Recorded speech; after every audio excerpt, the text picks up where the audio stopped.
Good morning, everyone. This is Brock Beard. Again, it is Friday morning, about just past 7 o'clock, and this is the most awesome thing ever. Here, much different from yesterday, is the garage area, much busier than yesterday.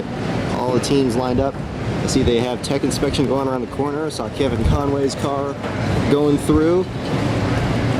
Oh, and we're going to take a look around and see what's happening.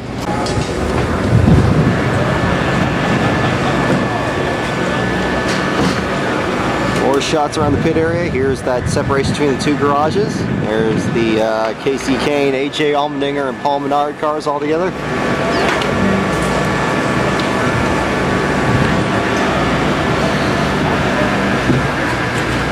Can't beat the view, can you? Here's road racer Brian Simo getting settled into the 36 car for Tommy Baldwin Racing, getting some adjustments on Friday before they go out to practice.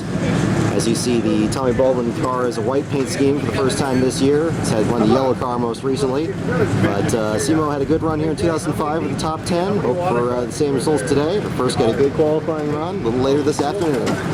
Here we see the 07 car that PJ Jones is going to attempt to qualify into today's race. Here are the Cup cars getting fueled up for practice and qualifying today.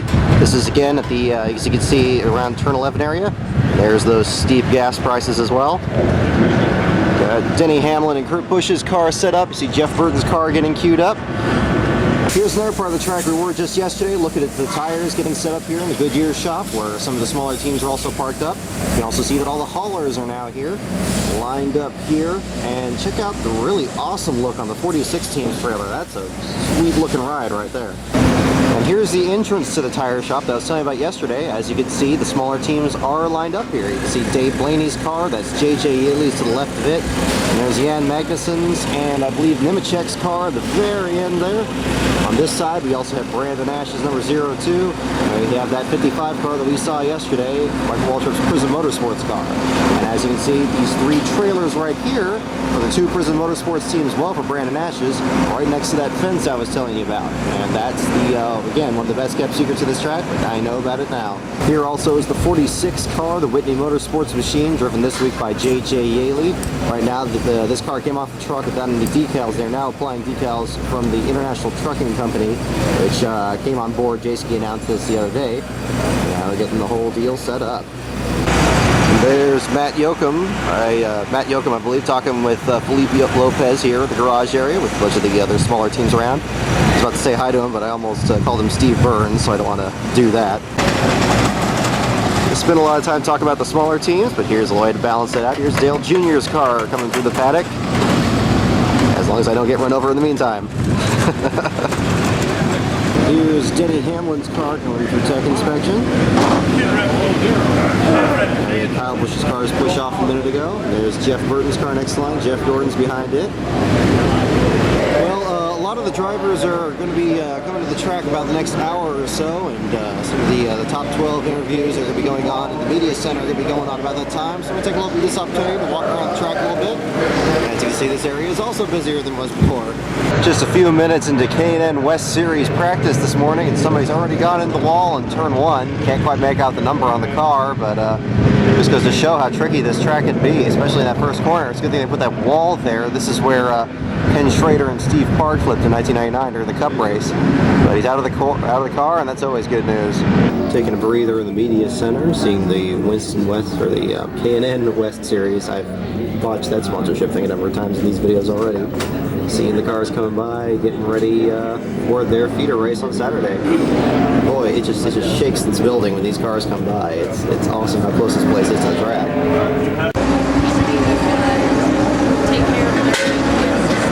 Filming a commercial here, looks like, or something with Jeff Burton, Cool Boy, and Kim Hunt.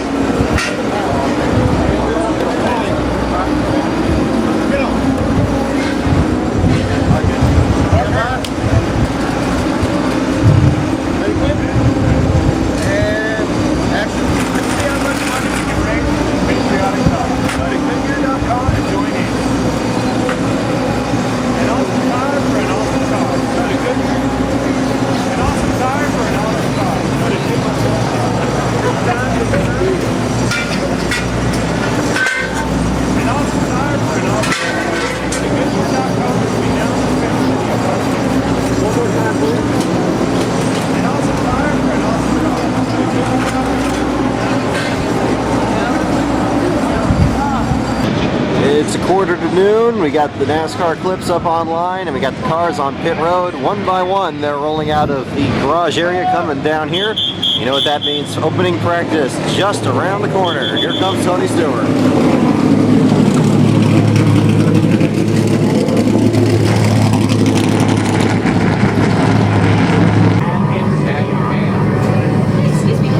Cars underway off the racetrack. It is a spectacular day. Temperature not even 70 degrees. Pretty stiff breeze blowing. It's temperature expected to top out at about 74 degrees here today. And hi everybody, Steve Burns alongside Larry McReynolds and Jeff Hammond. And you know, Larry, we jokingly have said over the years, luck is good, stay on the racetrack. Brown is bad. But this is the first road course. Well, yeah, these guys ain't have not raced on the road course for the most part since we were at Watkins Glen.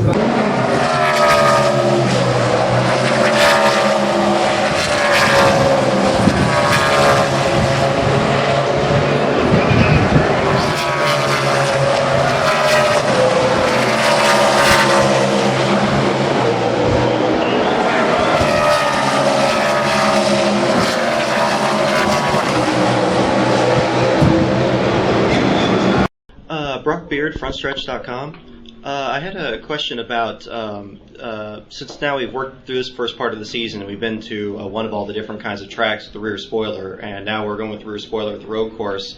Didn't make any difference. Didn't make any difference at all? Okay. That answered my question. I knew it would. Brock Beard, frontstretch.com.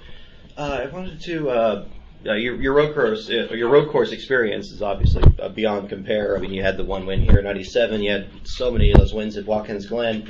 Yet you, after your hiatus from competing at this track, you seemed to struggle a little bit last year. What did you learn from that experience, and what, if anything, have you done to brush up on your road course skills? Well, as we did last year, we did some testing. We did some testing last year as well, but we didn't perform well, at either road course last year. And so, Hendrick Motorsports is put a lot of effort into raising the level, and we're going to find out this weekend if we were able to do that or not. A lot of effort's gone into it by our team as well as all the teams out there that we race against. Used to be 2 road course races were kind of a throwaway for many of the race teams. They didn't want to put a lot into it because it was 2 races. And now every race team puts everything they have. It's amazing the effort that goes into the 2 road course races as opposed to 15 years ago. Set. It's a new CD from Foreigner, a remix, a live DVD of one of their concerts. It's not live. It's a concert one. It's a DVD one. NASCAR one.